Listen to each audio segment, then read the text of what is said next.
Um em cada 3 países do sul global gasta mais com o pagamento de juros do que com educação e saúde juntos. Esse também é o caso do Brasil. O mapa da dívida é retrato da desigualdade entre países. No episódio anterior, deixei no ar a pergunta: quem está pagando essa conta? Agora, a gente vai abrir essa ferida um pouco mais a fundo. Mas acho que já deu para entender que quem paga a conta dos ricos é você. Você está ouvindo Construindo Bem Viver, programa da Rádio Caritas, um podcast feito para quem deseja ver o direito brotar como fonte e correr a justiça qual riacho que não seca. Eu sou a Mia Vieira, jornalista, militante e comunicadora popular na Caritas Minas. Está começando o segundo episódio da série especial sobre a campanha Transformar a Dívida em Esperança. Para quem está chegando agora, recomendo conferir o episódio anterior, A Dívida da Fome. Assim você vai entender o ponto de partida dessa conversa. Quando falamos em dívida pública, parece algo distante, quase abstrato, mas na verdade tem tudo a ver com o nosso cotidiano. A dívida pública, ou dívida injusta, está ligada ao preço dos alimentos, à passagem de ônibus cada vez mais cara, à precarização do SUS e da educação pública e tantos outros fatores que afetam a qualidade de vida da população e aprofundam as desigualdades sociais. A estrutura da dívida é historicamente desigual. Ao longo do tempo, pouca coisa mudou. A conta continua sendo cobrada dos países mais pobres, principalmente os do sul global. Mas por que essa lógica se mantém? Porque a gente é quem paga essa conta. Quem lucra com ela e, acima de tudo, como podemos quebrar esse ciclo? Pois é, a conversa vai ser daquele jeito. Respira fundo. A dívida, ela é como se fosse uma catapulta, né? Uma engrenagem que transfere dinheiro dos mais empobrecidos para os enriquecidos, vamos dizer assim. Então, como ela é essa engrenagem global, ela suga os recursos, ela suga as riquezas dos países do sul global para transferir para o norte global. Já foram mencionadas algumas vezes os termos sul global e países do sul global. E talvez você tenha se perguntado, mas o que isso significa? Países do sul global são aqueles conhecidos como países em desenvolvimento, países de baixa renda. Esse grupo é formado por nações que compartilham características e desafios socioeconômicos semelhantes. Historicamente, têm sido marginalizados em discussões globais. Brasil, Índia, África do Sul, Argentina, Gana, Paquistão são alguns exemplos.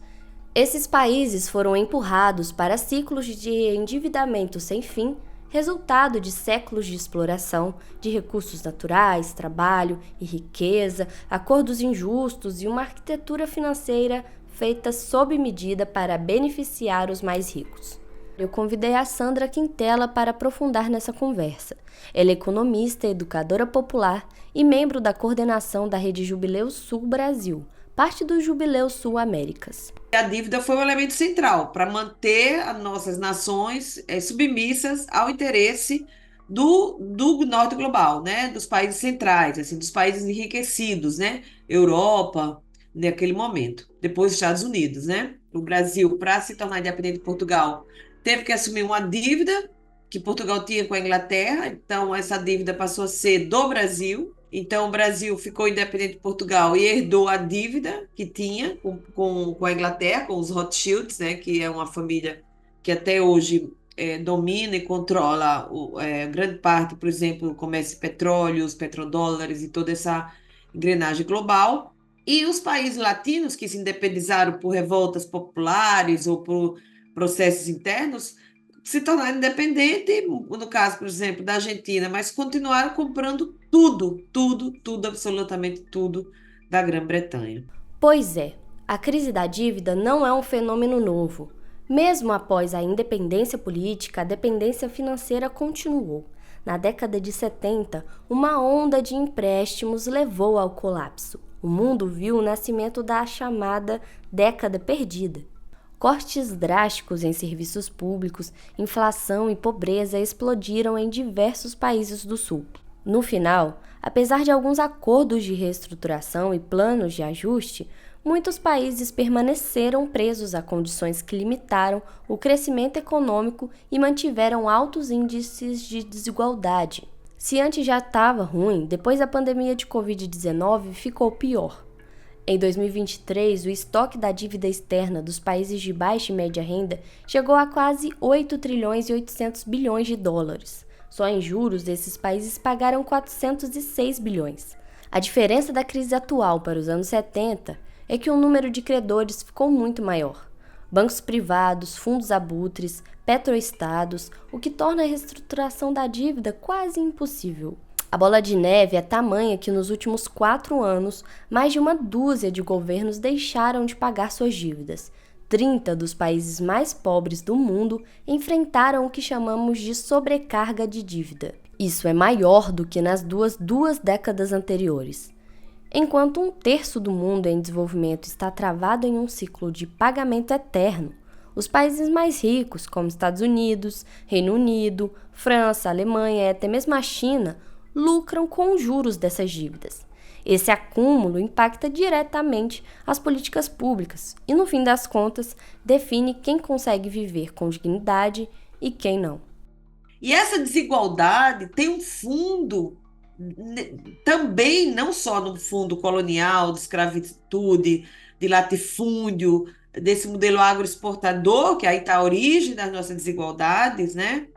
Profundas desigualdades, mas também tem a questão da financiarização da economia. Vocês vejam que saiu recentemente um estudo, agora no dia 15 de junho, é um estudo de um banco suíço, UBS, mostrando que o Brasil é o país que tem mais milionário na América Latina. Nós temos 433 mil milionários na América Latina. Estamos em primeiro lugar na América Latina e em 19º lugar no mundo. O Brasil é o país dos 56 países que englobam 92% da economia mundial, aí já mostra um dado de desigualdade.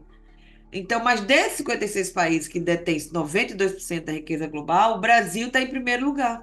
Portanto, quando a gente olha quem é proprietário dessa dívida, são os grandes bancos, os grandes fundos de investimento. Não é o pensionista que investe R$ 1.000 na Bolsa de Valores. Não é. Entendeu? Não é a poupança, não. São grandes investimentos. Hoje, 48 países do sul global gastam mais dinheiro com juros da dívida do que com saúde e educação. O ajuste fiscal é tirar dinheiro dos investimentos, é tirar dinheiro dos gastos sociais, é tirar dinheiro do custeio da máquina pública para pagar dívida, para garantir o rentismo, para garantir o dinheiro do andar de cima, para que esses bilionários e milionários cresçam como cogumelos a cada ano, a cada dia no Brasil e no mundo. Portanto, a conta, quem está pagando é a classe trabalhadora que está perdendo seus direitos, está trabalhando em escala 6x1 para dar mais lucro ao patrão. Quem está pagando é cada mulher que tem um filho e não encontra creche, porque a creche deveria ser para um direito universal. Quem está pagando é cada professor, cada professora que está sofrendo terríveis ameaças no ambiente escolar por uma degradação da sociedade que tem a ver com a falta de moradia, com a política de insegurança pública, que só atinge a bala perdida, é achada, né, no corpo preto e pobre. Está perdendo quem acessa de saúde e não encontra o medicamento, às vezes, no próprio hospital, ou especialidade, ou especialista. Enfim, quem está perdendo é a população brasileira que acessa serviços públicos. Eu não sou só uma voz, são muitas vozes a gritar. Eu não sou só uma mulher, são muitas mulheres a lutar. Canta Elza Soares em Maria da Vila Matilde. As mulheres negras e pobres são as mais afetadas. São elas que têm que abandonar seus empregos para cuidar de parentes que não têm acesso a serviços de saúde. São elas que sentem na pele os cortes nos programas sociais. São elas que têm o futuro interrompido quando o Estado negligencia suas necessidades. Não podemos continuar pagando essa conta. Exigir a auditoria das dívidas é garantir vidas. No próximo e último episódio da série Transformar a Dívida em Esperança, eu vou te contar como entidades e organizações globais estão se mobilizando contra a dívida injusta. Olhar para a realidade atual faz cair em desesperança, mas é sempre bom reforçar que tem muita gente empenhada em transformar tudo isso e construir o bem viver. Você também pode ser parte. Assine o abaixo-assinado disponível no Instagram @caritasmg.